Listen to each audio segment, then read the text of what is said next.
Video کو like کر کے آگے شیئر ضرور کر دینا۔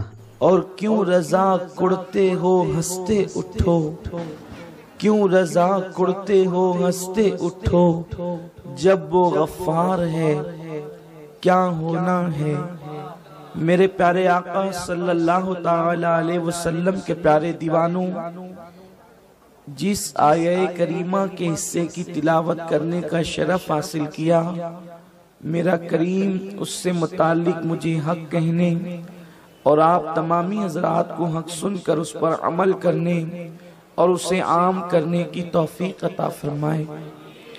جس دور میں ہم اپنی زندگی کے شب و روز گزار رہے ہیں، یہ دور عروج و ارتقاء کا دور کہلاتا ہے، یہ دور ترقی کا دور کہلاتا ہے۔ یقیناً اس دور کے اندر ٹیکنالوجی عروج پر ہے، اس دور کے اندر ایجوکیشن کی گہما گہمی ہے، یہ مشینوں کا دور ہے، یہ سائنس کی ترقی کا دور ہے، یہ سائنسی ایجادات اور دنیا کے مختلف معاملات کے انکشافات کا دور ہے۔ میرے پیارے آقا صلی اللہ علیہ وسلم کے پیارے دیوانوں، قدرت نے اپنے خزانے کھول دیے ہیں، پیٹرول زمین سے نکل رہا ہے، تیل کی بھرمار ہے، سونے کی کھدانوں کے منہ کھل چکے ہیں، دولت ابل رہی ہے، مال ابل رہا ہے، کہیں پر مال کی کمی نظر نہیں آتی۔ کل کے لوگ جن چیزوں کا تصور نہیں کر سکتے تھے، آج وہ ساری چیزیں ہم کر رہے ہیں۔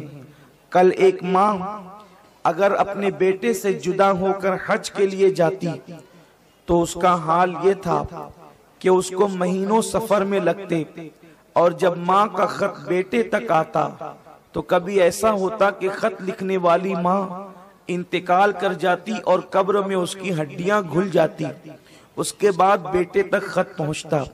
کل کے حالات یہ تھے، اور آج کے حالات یہ ہیں کہ ابھی لوگوں نے اپنے والدین کو ایئرپورٹ پہنچایا اور یہ گھر آ کر کے کسی کام میں مصروف ہوئے تو تھوڑی دیر کے بعد فون آ گیا کہ الحمدللہ ہم جدہ پہنچ گئے۔ میرے پیارے آقا صلی اللہ علیہ وسلم کے پیارے دیوانوں، اس میں انسان کی کوئی بہت بڑی ہوشیاری نہیں ہے، یہ قدرت کا فضل ہے، یہ مشیت کی عنایتیں ہیں، یہ اللہ تبارک و تعالیٰ کا کرم ہے۔ میرے پیارے آقا صلی اللہ علیہ وسلم کے پیارے دیوانوں، جہاں تک انسانی ذہانت کا معاملہ ہے تو کل سے زیادہ ذہین آج کے لوگ نہیں ہیں، کل سے زیادہ تعلیم یافتہ آج کے لوگ نہیں ہیں، اس لیے کہ آج کے لوگ کل کے لوگوں کی بنیادوں پر اپنی عمارت تعمیر کر رہے ہیں۔ عمارت تعمیر کرنا اتنا قیمتی نہیں ہے جتنا بنیاد رکھنا قیمتی ہے، اس لیے کہ بیج ڈالنے والا جب بیج ڈالتا ہے تو اس کے بعد آبیاری کرنے والا جب پودوں کو پانی دیتا ہے تو پانی دینے کا کام بھی بہت بڑا ہے، لیکن اس سے بڑا کام ہے زمین کے اندر بیج ڈالنا اور جو ہے اس کی بنیادیں فراہم کرنا۔ سقراط، بقراط، فیثاغورس، یہ وہ لوگ ہیں جن لوگوں نے اللہ اکبر زمین کے اوپر بنیادیں فراہم کی ہے، ترقیات کی۔ اللہ اکبر، لوگ مادیات کے اس دور میں جبکہ مادیات عروج و ترقی پر ہے اور انسان مادی قوتوں سے بھرپور لیس ہو کر کے ترقی کی راہوں کی طرف چل رہا ہے، اس وقت تو مادیت کا اس قدر دور بھی نہیں تھا، اس وقت تو زمانہ اتنا تیز رفتار بھی نہیں تھا، حالات اس قدر کشادہ بھی نہیں تھے۔ لوگ گھوڑوں کا سفر کرتے، لوگ کھچر کا سفر کرتے، چراغ بھی ہر انسان کے گھر میں نہیں جلتا تھا۔ جو بہت مالدار لوگ ہوتے تھے ان کے گھروں میں چراغ جلتے تھے، ہر ایک کے گھر میں چراغ نہیں جلتے تھے۔ میرے پیارے آقا صلی اللہ علیہ وسلم کے پیارے دیوانوں، آج غریب سے غریب انسان کے گھر کے اندر کم سے کم ایک لائٹ تو ضرور موجود ہے۔ ہر انسان کا گھر منور ہے، ہر انسان کا گھر روشن ہے، لیکن کل بادشاہوں کے محل میں چراغ جلتے تھے، تاجروں کے گھروں میں چراغ جلتے تھے، عام انسانوں کے گھروں میں چراغ نہیں جلا کرتے تھے۔ ایسے حالات سے لوگ گزرتے تھے، لیکن میرے پیارے آقا صلی اللہ علیہ وسلم کے دیوانوں، کل کے مقابلے میں آج دولت زیادہ ہے، کل کے مقابلے میں آج آسانیاں زیادہ ہے، کل کے مقابلے میں آج جو ہے زندگی گزارنے کے لیے عیش و عشرت کے سامان زیادہ ہیں، لیکن میرے پیارے آقا صلی اللہ علیہ وسلم کے دیوانوں، ہونا تو یہ چاہیے تھا جس اللہ نے ہم پر راہ کشادہ کر دیا، ہمارے لیے مال کشادہ کر دیا، ہمارے لیے زندگی کشادہ کر دی، ہمارے لیے عیش و عشرت کے سامان اللہ نے مہیا فرما دیے، ہونا تو یہ چاہیے تھا اس رب کی بارگاہ میں سربت سجود ہو جاتے۔ کل اور آج کی بات میں اگر میں بتاؤں آپ کو، ایک مرتبہ حضرت سیدنا نوح علیہ السلام اپنی قوم سے ایک جگہ سے گزر رہے تھے، دیکھا کہ ایک بڑھیا ہے روتی ہوئی بیٹھی ہے۔ حضرت نوح نے پوچھا بڑی بھی رونے کی وجہ کیا ہے؟ اس نے کہا حضور میرے 2 بیٹوں کا انتقال ہو گیا۔ آپ نے فرمایا تیرے 2 بیٹوں کا انتقال ہوا، مائی تو رو رہی ہے، وہ رونے کی وجہ سمجھ میں آ گئی، لیکن بتا تیرے بیٹوں کی عمر کیا تھی؟ اس بڑھیا نے کہا ایک کی عمر 500 سال تھی، دوسرے کی عمر 550 سال تھی۔ حضرت نوح علیہ السلام مسکرانے لگے۔ بڑھیا نے کہا اے اللہ کے پیغمبر، میرے بچوں کی موت پر آپ مسکراتے ہیں، میں روتی ہوں آپ مسکراتے ہیں۔ حضرت نوح علیہ السلام فرماتے ہیں بڑھیا میں تیرے بچوں کی موت پر نہیں مسکراتا، میں تو امت محمدیہ کو یاد کر کے مسکراتا ہوں۔ تیرا بیٹا ایک 500 سال کا ہوا، دوسرا 550 سال کا ہوا، اس کا انتقال ہوا تو اس پر رو رہی ہے۔ امت محمدیہ میں تو کوئی 60 سال میں انتقال کرے گا، کوئی 70 سال میں انتقال کرے گا، اور 80 تک تو بہت کم لوگ جائیں گے۔ اللہ اکبر! اس بڑھیا نے اتنا سنا، سننے کے بعد اس نے کہا اے اللہ کے پیغمبر، آپ نے عجیب سی بات کہی، اگر وہ 60-70 سال جیئیں گے، کل ان کی عمر فطری اور طبعی طور پر 60-70 سال کی ہوگی، اس کا مطلب وہ گھر تو نہیں بنائیں گے، کیونکہ گھر بنانے کی ضرورت ہی پیش نہیں آئے گی۔ 60-70 سال کی بھی کوئی عمر ہوتی ہے، وہ تو یوں ہی چلتے پھرتے گزر جائے گی، وہ تو جنگلوں بیابان میں غاروں گفا میں گزر جائے گی۔ اس وقت اللہ کے پیغمبر نے فرمایا تھا مائی تیرے گھر سے قیمتی ان کا گھر ہوگا، تیرے گھر سے خوبصورت ان کا گھر ہوگا۔ اس نے کہا حیرت ہے، تو پھر کیا 60-70 سال وہ صرف گھر بنانے میں ہی گزار دیں گے؟ وہ جیئیں گے کس طریقے سے؟ اس میں رہیں گے کب؟ حضرت نوح نے فرمایا تھا جس کا تو تصور نہیں کر سکتی، اس قلیل مدت کے اندر ان کے مکانات بنیں گے۔ آج آپ دیکھ لیں سال 2 سال کے اندر فلک بوس عمارتیں کھڑی ہو جاتی ہے۔ یہ قدرت کی طرف سے انعام ہے، یہ اللہ کی طرف سے عطیہ ہے۔ قدرت نے ہمارے لیے بہت آسانیاں پیدا کر دی ہے، لیکن نعمتوں کے ملنے پر ہونا تو یہ چاہیے تھا یہ قوم رب کی بارگاہ میں سربت سجود ہو جاتی، رب کی بارگاہ میں عبادت کے لیے جھک جاتی، خدا کی فرما بردار بن جاتی، عبادتوں کے قریب آ جاتی، خدا خانوں کو آباد کر دیتی، رب کے فرامین پر عمل کرتی، اللہ کے قانون پر عمل کرتی۔ لیکن اللہ اکبر، شومی قسمت، خدا جتنی عنایتیں کر رہا ہے، خدا جتنا کرم کر رہا ہے، اللہ جتنے احسانات کر رہا ہے، اتنے ہی ہم اللہ کے باغی ہوتے جا رہے ہیں، رب سے دور ہوتے جا رہے ہیں، اس کے قانون کے ساتھ بے وفائی کرتے نظر آ رہے ہیں۔ لیکن سن لو، جب بھی کسی قوم کو اللہ نعمت دیتا ہے اور وہ قوم خدا کی باغی ہوتی ہے، اللہ اس قوم سے نعمتیں چھین لیتا ہے۔ میرا اللہ ارشاد فرماتا ہے ان اللہ لا یغیر ما بقوم حتی یغیر ما بانفسہم، اس وقت تک اللہ کسی قوم سے نعمت نہیں چھینتا، اس وقت تک میرا کریم کسی قوم سے دی ہوئی نعمت کو واپس نہیں لیتا جب تک کہ وہ قوم خود ایسے حالات پیدا نہ کریں۔ میرے اللہ نے قرآن مقدس کے اندر مختلف قوموں کا ذکر فرمایا، مختلف قوموں کا تذکرہ فرمایا۔ میرے پیارے آقا صلی اللہ علیہ وسلم کے پیارے دیوانوں، قوم شعیب کی زندگی اٹھا کر دیکھ لیں۔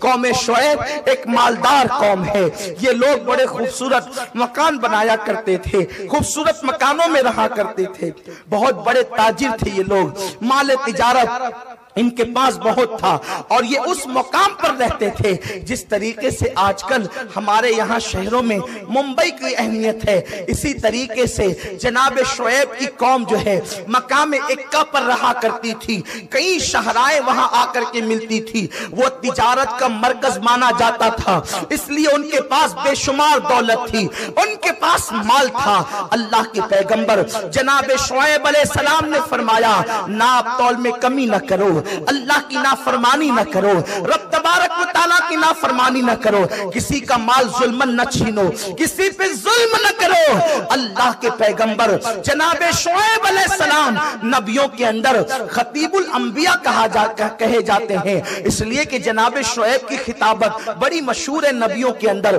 انہیں خطیب الانبیاء کہا جاتا ہے، بڑی دل نشین خطابت تھی ان کی، بڑا عظیم خطاب کا انداز تھا، لیکن جناب شعیب نے اس قوم کو منع کیا، قوم نے نہ مانا، اللہ نے اس قوم کو ہلاک کر دیا، قوم عاد کو ہلاک کیا، قوم سمود کو ہلاک کیا، یہ مختلف قومیں ہیں جن کا تذکرہ آپ سنتے رہتے ہیں، قوم لوط کو ہلاک کیا، یہ قوم لوط وہی قوم ہے جن کو اللہ نے سرسبز و شاداب علاقے عطا کیے تھے، بڑے خوبصورت علاقے عطا کیے تھے، جیسے کشمیر بڑا حسین ہے اسی طریقے سے اللہ نے قوم لوط کو حسین علاقہ عطا کیا تھا، لوگ تفریح کے لیے، لوگ سیاحت کے لیے ان کے علاقے میں آتے تھے، آنے کے بعد اللہ اکبر وہ انہی سے پیسے کماتے تھے، بہت مالدار ہو گئے، جب مال خوب ہو گیا تو شیطان نے ان کو بدفعلی میں مبتلا کیا، یہ وہ فعل ہے جو زنا سے بدترین فعل ہے، جب اس قوم کے اندر اللہ اکبر یہ بدفعلی بڑھی تو اللہ نے جناب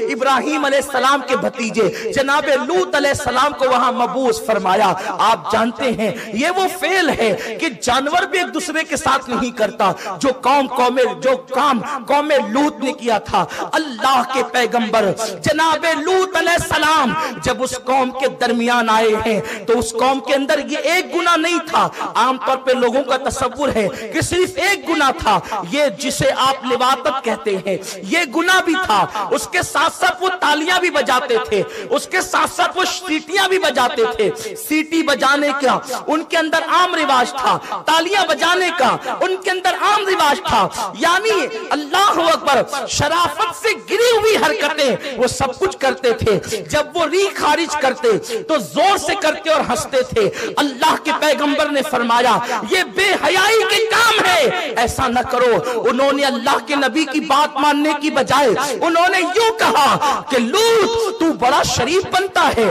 تو بڑا عزت والا بنتا ہے، ضرور ہم تجھے اپنی قوم سے باہر کر دیں گے، اپنی بستی سے باہر کر دیں گے، ہماری بستی میں تیرے لیے کوئی جگہ نہ ہوگی۔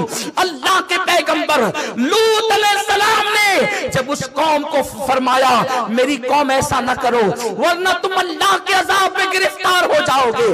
جب بھی کوئی قوم گناہ پر دلیر ہوئی ہے تو خوشحالی کے بعد دلیر ہوئی ہے، مالداری کے بعد دلیر ہوئی ہے۔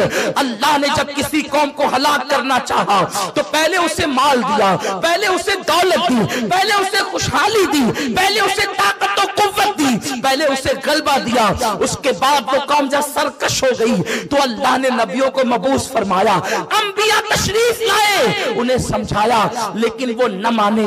جناب لوط کی قوم نے جب انہیں ٹکا سا جواب دیا، ان کی بے ادبی کی، ان کی حرمت کو پامال کیا تو میرے اللہ نے فیصلہ کیا قوم لوط کو ہلاک کر دیا جائے گا۔ جب یہ خبر جناب ابراہیم علیہ السلام کے پاس پہنچی کہ قدرت کی طرف سے اعلان ہو چکا ہے کہ قوم لوط کو ہلاک کر دیا جائے گا، ابراہیم علیہ السلام بڑے نرم دل انسان تھے، ان کے دل میں انسانوں کے لیے بڑی ہمدردی تھی، بڑا رحم و کرم تھا۔ اللہ کے نبی جناب خلیل نے ہاتھ اٹھا دیے، اللہ قوم لوط کو تیرے عذاب سے بچا لے۔ جواب آیا ابراہیم اب تم ان کے لیے دعا نہ کرو، ہم نے جس قوم کے لیے عذاب کا فیصلہ کر لیا ہے اب تم ان کے لیے دعا نہ کرو۔ جناب ابراہیم علیہ السلام کو روک دیا گیا اور اس کے بعد پتھر کہ بارش کی گئی کس طریقے سے کی گئی اس کا ایک اشارہ کر کے اپنے اصل عنوان کی طرف آتا ہوں. ان پر بارش روک دی گئی. جب بارش رک گئی ہے تو اللہ اکبر ان لوگوں نے دعا کی اللہ سے, اللہ باران رحمت کا نزول فرما. جب بارش رکی ہے تو بارش رکی تو یوں ہوا ان کے بدن جلنے لگے, یہاں تک کہ وہ بے حیا تو تھے ہی, وہ کپڑے اتار کر کے رہنے لگے, اس پر بھی ان کے بدن جلنے لگے. وہ اپنے مکانوں سے باہر نکل آئے اور اس کے بعد وہ کہتے تھے بارش کا نزول کر دے, بارش کا نزول کر دے. پھر یہ ہوا جب انہوں نے دعائیں کی بارش کے لیے تو آسمان پر ایک کالا سا سیاہ ٹکڑا چھا گیا. وہ خوش ہو گئے کہ دیکھو قدرت ہم سے راضی ہے, اسی لیے تو ہماری دعا پر آسمان پر بادل کا ٹکڑا آ گیا ہے. اور اس سے ایسی ٹھنڈی ٹھنڈی ہوائیں آئی, وہ سب اپنے گھروں سے نکل گئے اور گھروں سے نکلنے کے بعد وہ اسی بادل کے ٹکڑے کے سائے میں آ گئے. وہ بادل کا ٹکڑا ان کے سروں پہ آ گیا. وہ خوش ہوتے تھے, وہ کودتے تھے, وہ تالیاں بجاتے تھے, وہ سیٹیاں بجاتے تھے, وہ اچھلتے تھے اور کہتے تھے خامخواہ لوط ہمیں اللہ کے عذاب سے ڈراتا ہے, اگر وہ ہماری ان کاموں پہ ناراض ہوتا تو ہم پر آسمان کا سے بادل کا یہ ٹکڑا کیوں آتا. لیکن اللہ اکبر, قرآن کے اوراق گواہ ہے, احادیث کا ذخیرہ گواہ ہے کہ جس وقت وہ سیاہ ٹکڑا ان کے سروں کے قریب آیا وہ اس انتظار میں تھے اب ٹھنڈی ہواؤں کے بعد باران رحمت کا نزول ہوگا. اس سے پتھروں کی برسات ہونے لگی, اور جب پتھروں کی برسات ہونے لگی جس کے اوپر پتھر گرا اس پتھر پر اس کا نام لکھا ہوا تھا. سر سے وہ پتھر گرتا اور اس کے بعد اس کے بدن کو چیرتے ہوئے پاخانے کے مقام سے باہر ہو جاتا. اور جس وقت وہ ہلاک ہو گئے تو اللہ نے جبریل کو بھیجا, جبریل جاؤ. حضرت جبریل نے زمین کے اس ٹکڑے کو اپنے پر پہ اٹھایا اور اتنا اوپر اٹھایا کہ آسمان کے فرشتے ان کے کتوں کے بھونکنے کی آواز کو سننے لگے. اور پھر جناب جبریل علیہ السلام نے اس پورا خطہ زمین کو پلٹ دیا. بلکہ آج بھی مفسرین فرماتے ہیں اس زمین کو کھودا جاتا ہے تو اشیاء وہاں سے الٹی نکلتی ہے. اس طریقے سے ان کو پلٹ دیا گیا. میرے پیارے آقا صلی اللہ علیہ وسلم کے پیارے دیوانوں, یہ قوموں کی داستان بتانے کے بعد میرے اللہ نے امت محمدیہ کے ضمیروں کو جھنجھوڑا ہے. تم سے پہلے روئے زمین پر خوشحال قومیں آباد ہوئی, مالدار قومیں آباد ہوئی, طاقتور قومیں آباد ہوئی, لیکن انہوں نے مال پا کر خدا کی عبادت کی بجائے, انہوں نے طاقت پانے کے بعد رب کی بارگاہ میں جھکنے کی بجائے جب عیاشیوں کے اڈوں کو آباد کیا تو قدرت نے ان کی بستیوں کو پلٹ دیا. افلا تعقلون, کیا تم عقل سے کام نہیں لیتے؟ اللہ اکبر. قرآن مقدس تمہیں پکار پکار کر کہہ رہا ہے خدا جب کسی قوم کو آزماتا ہے تو پہلے ان پر عنایتیں کرتا ہے, پہلے ان پر خوشحالی بھیجتا ہے, پہلے ان کو مال و دولت عطا کرتا ہے, اور جب وہ قومیں خدا کی بارگاہ میں جھک جاتی ہیں تو ارشاد ہوتا ہے لئن شکرتم لازیدنکم. جب تم اللہ کی نعمتوں پہ شکر کرتے ہو اللہ اس میں اضافہ کرتا ہے, اللہ اس میں بڑھوتری کرتا ہے. اور جب تم ناشکرے ہوتے ہو, ناشکرے پن کا مطلب جب تم گناہ کرتے ہو, جب تم عیاشی کرتے ہو تو قدرت وہ نعمت چھین لیتی ہے. میرے پیارے آقا صلی اللہ علیہ وسلم کے پیارے دیوانوں, انہی قوموں کے نقش قدم پر آج میرا مسلمان بھائی بھی چل رہا ہے, آج امت مسلمہ بھی چل پڑی ہے. اللہ اکبر. میرے آقا صلی اللہ علیہ وسلم کے دیوانوں, گناہوں کے لیے, عیاشیوں کے لیے, گناہوں کے اڈوں کو آباد کرنے کے لیے الگ الگ مقامات پر, الگ الگ انداز سے, الگ الگ مواقع پر انسان گناہ کے لیے مواقع فراہم کرتا ہے. کوئی کہتا ہے فلاں موقع آ جائے تو یہ عشق کا دن منایا جائے, کوئی کہتا ہے فلاں موقع آ جائے تو پکنک پر جایا جائے, کوئی کہتا ہے فلاں موقع آ جائے تو نئے سال کی خوشیاں منائی جائے. میں تم سے پوچھنا چاہتا ہوں اللہ اکبر, اگر نئے سال کی خوشی لوگ صرف اتنا مناتے کہ اس وقت اللہ کی بارگاہ میں دعا کرتے کہ میرے اللہ ہمارا ایک سال گزر چکا, اب ہم نے جو جرائم کیے ہیں تو اسے معاف فرما دے, ہم نے جو گناہ کیے ہیں تو اسے معاف فرما دے, اگر اتنا کرتے تو بہت تھا. لیکن اللہ اکبر, نیا سال, نئے سال کو استقبال دیتے ہوئے لوگوں نے باضابطہ طور پر گناہوں کے لیے مواقع تلاش کیے, اور بالخصوص گناہ کرنے والے کبھی گوا کا رخ کرتے ہیں, کبھی بمبئی کا رخ کرتے ہیں، کبھی پکنک پوائنٹ کا رخ کرتے ہیں، کبھی باغوں کا پارکوں کا رخ کرتے ہیں، کبھی سمندر کے کناروں کا رخ کرتے ہیں. اور یہ نیو ایئر منانا ایک بہانہ ہے، دراصل وہ گناہ کے لیے موقع تلاش کرتے ہیں. اور یہ سارے کام وہ لوگ کرتے ہیں جس کو اللہ نے خوشحال کیا. اکثریت کچھ چربی چڑھے ہوئے غریب بھی ہیں جن کے لیے بزرگوں نے کہا ہے کہ غریب کے پیٹ میں 4 پاؤں ہوتے ہیں. ایسے لوگ بھی مالداروں کی برابری کے لیے گناہوں کے مواقع تلاش کرتے ہیں. میرے پیارے آقا صلی اللہ علیہ وسلم کے پیارے دیوانوں، نیو ایئر کے حوالے سے 3 گناہ خاص طور پر کیے جاتے ہیں. ایک تو شراب، ایک تو زنا، اللہ اکبر، اور ایک تو ظلم. میرے پیارے آقا صلی اللہ علیہ وسلم کے پیارے دیوانوں، لوگوں نے اب یہ اپنے اوپر لازم کر لیا ہے کہ 31 دسمبر کو ہمیں وہ نائٹ منانی ہی ہوگی.